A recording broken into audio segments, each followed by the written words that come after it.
There once resided a woman who wished for a child. One day, she asked a nice fairy for help. The fairy gave her a miracle seed. Care for it properly, and you will get your wish, the fairy said. The lady planted the seed in a pot of soil. She ensured it got plenty of sun and water. Shortly, the seed grew into a pretty yellow tulip. Inside the tulip was a lovely girl. She had smooth yellow hair and sparkling green eyes. She was no larger than the woman's thumb. "I will call you Thumbelina," said the mother. Every day, Thumbelina would help her mother with the house chores. Thumbelina would sing while they worked. Thumbelina loved to sing. She had a lovely voice. Thumbelina and her mother were very happy. One day, a frog heard Thumbelina singing. He determined he wanted to marry her. That night, the frog hopped in through the window. He took the walnut shell where Thumbelina slept. The following morning, Thumbelina woke up. She was caught on a lily pad. She did not want to be the frog's bride. He was viscous and all he said was, "Ribbit, ribbit, ribbit." Thumbelina cried and cried.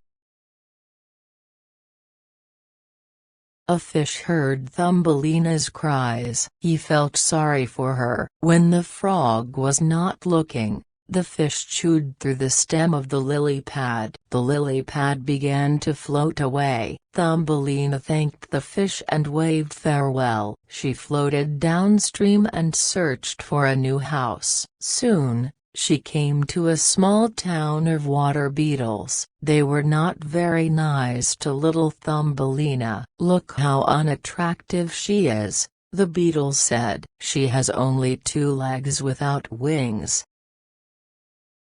Thumbelina could not stay very long with the mean beetles. She went down the river once again until she reached a green field. Thumbelina spent the hot summer season in the field. She ate nectar from the flowers and water from the buttercups. She was happy. Summer changed into fall. It started to get cold. A friendly field mouse invited the little girl to stay in her comfortable home. Thumbelina gladly said yes.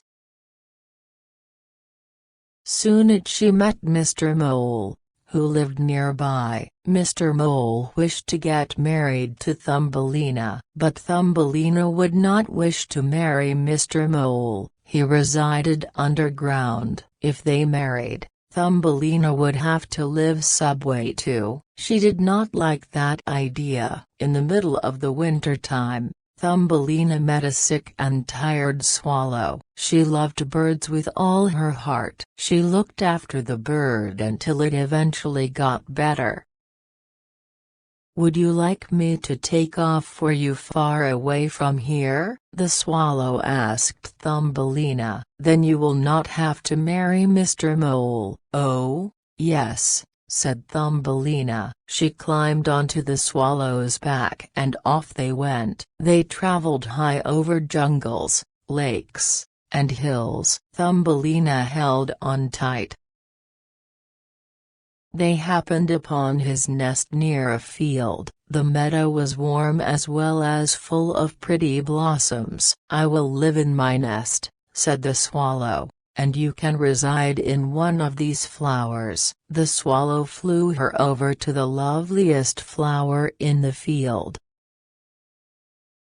In the center of the blossom stood the handsome fairy king. He was very small, just like Thumbelina. He had wings on his back and a crown on his head. The king fell in love with Thumbelina. The two were shortly married. All of the other flower fairies came to the wedding. Thumbelina and the king lived happily ever after.